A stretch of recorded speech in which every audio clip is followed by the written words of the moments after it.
Olá, você jovem, seja bem-vindo aqui ao nosso canal. Você que não é nosso inscrito, se inscreve antes de iniciarmos a aula, beleza? Se inscreveu? Muito obrigado. E todos vocês que estão me assistindo, inscritos e novos inscritos, deixa o like. Deixa o like porque é importante para o impulsionamento desta aula. Hoje nós vamos falar sobre o período republicano, primeiro período republicano. É o período em que o nosso país ele deixou de ser uma monarquia, deixou de ter um rei e passou então a ter um presidente. Você sabia que o Brasil já teve rei? Não sabia? Então clica aqui e você vai ter acesso à nossa aula anterior que nós falamos sobre o período da monarquia no Brasil. E você vai ficar craque, esperto em história. Então nós vamos falar nesse primeiro período da República, o período em que a República era um bebezinho, acabou de nascer, estava no colo sendo balançado pela mamãe. Então é o primeiro período republicano. Esse período também é conhecido como República das Espadas. Por que era chamado de República das Espadas? Isso é um tipo de questão que cai na sua prova. E você que presta atenção nas aulas, fica expert e tira uma nota muito alta, elevada. Não precisa de recuperação. Por que é chamado de República das Espadas? A coisa aqui é muito simples. Porque foi um período em que o Brasil foi governado por dois militares. Os militares naquela época usavam espadas. Então, República das Espadas. Foram dois militares, dois marechais. O marechal Deodoro da Fonseca e o marechal Floriano Peixoto. Foram esses dois homens que governaram o Brasil. Vamos analisar o governo de cada um deles. Começando pelo primeiro, que é Deodoro da Fonseca, o cara que proclamou a República. Esse cara, ele promoveu aí uma reforma financeira. A ideia do marechal era que o Brasil ele alavancasse financeiramente, ele progredisse para dar uma boa imagem para o novo sistema que estava se instituindo no Brasil, que era a República. Olha, a República é melhor do que a monarquia, é questão da propaganda. Até porque o governo de Dom Pedro II foi um bom governo. Então a ideia aqui é que a República deveria mostrar para as pessoas que era um sistema de governo melhor do que a monarquia. Vamos lá. E aí, o ministro da Fazenda daquela época, que era equivalente ao ministro da Economia hoje, era o Rui Barbosa. E o Rui Barbosa ele teve uma ideia. Ele teve a ideia de emitir dinheiro, emitir mais dinheiro na Casa da Moeda.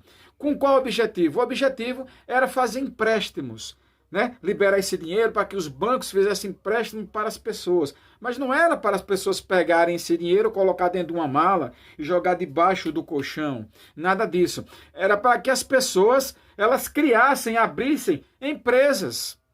Vocês sabem que o que gera lucro, o que gera renda, o que fortalece a economia das nações é o comércio, são as empresas. Então essa era a ideia de Rui Barbosa. Vamos emitir mais dinheiro, vamos emprestar esse dinheiro para que as pessoas abram as empresas. Esse era um plano e parecia ser até então um plano perfeito. Mas na prática isso não funcionou, isso não aconteceu. O que aconteceu? As pessoas, elas pegaram dinheiro, mas elas começaram a fundar empresas fantasmas. São empresas que de fato não existem. Tem um registro, tem um nome, mas quando você vai naquele endereço, até hoje ainda existe isso. Tem pessoas que abrem empresas, quando você vai lá, de vez em quando a TV mostra aí alguns casos, né? As equipes de TV chegam lá, não, eu estou aqui no local, mas eu não estou vendo empresa. Temos uma casa abandonada.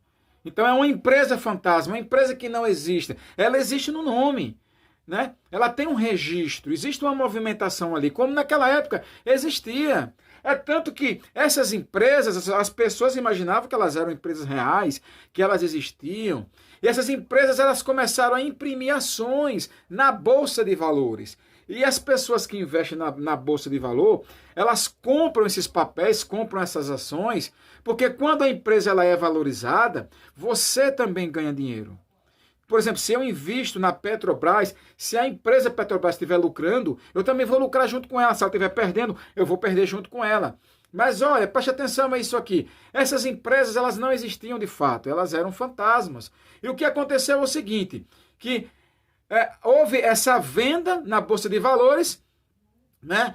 Essa venda de papéis foi passando de mãos em mãos, essas ações, mas aí descobriram que essas empresas eram fantasmas. Espera aí, são empresas fantasmas. E o que é que vai acontecer? O valor dessas empresas vai aumentar ou vai cair? É claro que as pessoas ficaram desesperadas. Quem estava com esses papéis na mão queria passar para frente, para não sair no prejuízo. E vendiam a qualquer preço. Só que o zum, por todos os lados, as pessoas já sabiam que aquilo ali era uma empresa fantástica, ninguém queria comprar. E o que aconteceu foi, então, as pessoas que estavam enriquecendo com essa especulação, elas quebraram a cara. Porque o que eles tinham na mão eram papéis, né? O que os acionistas eles tinham na mão eram papéis sem valor algum. Papel que servia apenas para limpar a bunda, né? Vamos dizer assim, né? Na hora do aperto, né? Quando eu era moleque, estudava no colégio, faltava papel higiênico, não tinha papel higiênico, e agora, né? Me ensinava, eu pegava a folha de caderno, fazia isso aqui para ficar macio, né? E limpava. O que era serventia desses papéis, não valia mais nada. Então, quem investiu perdeu tudo aquilo que tinha, certo? Então, os preços das ações, elas vão despencar. Então, se houve um aumento do dinheiro circulando, mas não houve um aumento da produção, nós temos aqui uma inflação e nós veremos uma inflação generalizada no governo do Marechal Deodoro da Fonseca. E o nome desse problema que aconteceu nesse momento aqui chama-se encilhamento. O Boris Fausto, que é um historiador, ele falou o seguinte: não se sabe ao certo por que recebeu esse nome, mas provavelmente foi o local dos últimos retoques nos cavalos de corrida, ou seja, era algo que dava ideia de jogatina. O encilhamento era o local onde os homens eles preparam os cavalos, não tem aqueles jockeys, né? Onde tem os cavalos de corrida, você aposta, vou apostar no cavalo de número 1, vou apostar no cavalo de número 6, então jockey. E ali eles têm um local que é o encilhamento, onde eles vão preparar o cavalo, vão deixar o cavalo todo arrumado, todo bonitinho, pronto para a corrida.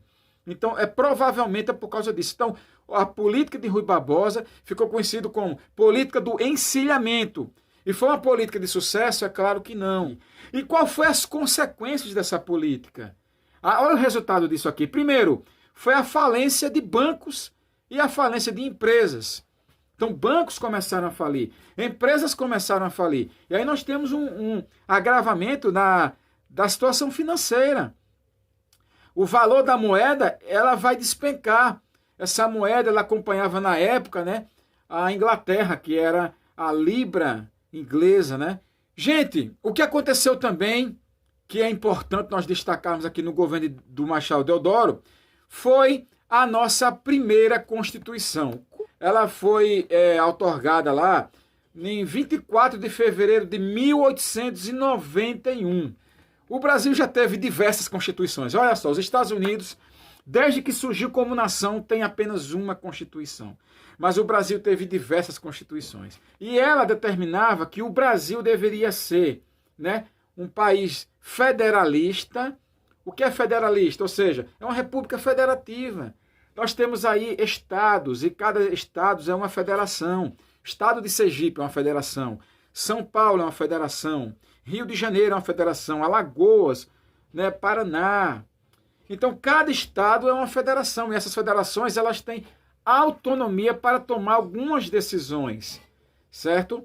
E ela também devia ser uma república federativa dividida em 3 poderes. O executivo, que é o presidente da república, o legislativo, que são os deputados federais, os senadores, e o judiciário, que é o Supremo Tribunal Federal. Outra coisa que aconteceu aqui, através dessa Constituição, é a separação com a igreja. O Brasil era considerado um país católico. Aí nós temos aqui a ideia de país laico, que é um país que não tem uma religião oficial. O Brasil não é mais a religião católica, é a religião de todas o país de todas as religiões. O autor do livro coloca até a questão da liberdade de religião. Mas veja, Dom Pedro II, ele respeitava a liberdade de religião, é tanto que ele ajudou o surgimento do protestantismo aqui no estado de Sergipe. Eu escrevi um livro, Os Protestantes em Itabaiana, e eu falo sobre a origem dos protestantes no estado de Sergipe.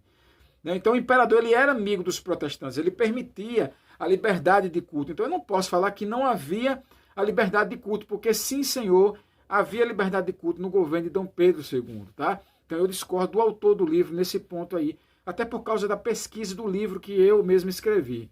Então nós vemos aí a separação com a igreja e nós teremos a questão dos registros civis. Então, por exemplo, o casamento antes era um casamento só religioso. As crianças elas eram registradas no momento do batismo. Nasciam e eram batizadas. Agora é uma certidão de nascimento. É uma certidão de óbito. Tudo é expedido não mais pela igreja. A igreja ainda, até hoje, ainda expede, né, alguns documentos. Mas o Estado agora também vai começar a exercer, né, tudo isso. Porque o Estado vai se separar da igreja. Então nós temos essa questão aí, certo? Nós temos aqui também a questão do voto universal masculino. Quem podia votar? Homens acima de 21 anos e que fossem alfabetizados, que soubessem ler e soubessem escrever. Estavam excluídos daí, gente, os soldados e também o clero regular. Esses não podiam participar do processo eleitoral, da política. E nós teremos também a primeira eleição indireta, logo após, né, esse documento ser escrito, eles foram para a prática. Bom, já está determinado que vai ser assim. Agora vamos para a eleição de presidente. Agora, a primeira eleição, como é uma nova experiência, como a república está sendo instaurada agora, nós vamos fazer uma eleição indireta. Ou seja, o que é uma eleição indireta? Quem vota não são as pessoas dos estados, dos municípios. Quem votam são os deputados. Então, naquele momento, nós teremos aí, não é, uma eleição onde são os deputados que vão eleger, os deputados que escreveram essa Carta Magna, que escreveram essa Constituição. São eles que vão escolher quem são os caras que vão ser o presidente e o vice-presidente.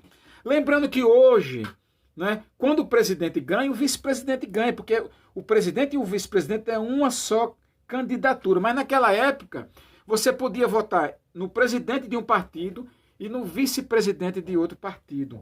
E foi exatamente isso que aconteceu aqui. Nessa eleição, Deodoro, que era o candidato a presidente, venceu na chapa dele. Ele foi eleito como primeiro presidente do Brasil, com uma vantagem de 32 votos. Ele teve 32 votos a mais do que o seu adversário e foi eleito, então, como primeiro presidente do Brasil. Qual foi o primeiro presidente do Brasil? Marechal Deodoro da Fonseca. Mas o vice de Marechal perdeu a eleição. Perdeu para o vice da outra chapa. E quem foi o vice que foi eleito? Marechal Floriano Peixoto. Marechal Floriano Peixoto, que era da oposição, ele teve 96 votos sobre o seu adversário. Então nós temos aqui o presidente, o vice e os dois são marechais. São da espada, República das Espadas. E nós vamos falar na nossa próxima aula como foi o governo do Marechal Floriano Peixoto. Aguarde até lá. Enquanto isso, faça a atividade que eu vou deixar para você. Beijo no seu coração. Muito obrigado pela sua audiência. Deixe o seu joinha e até a próxima aula. Valeu!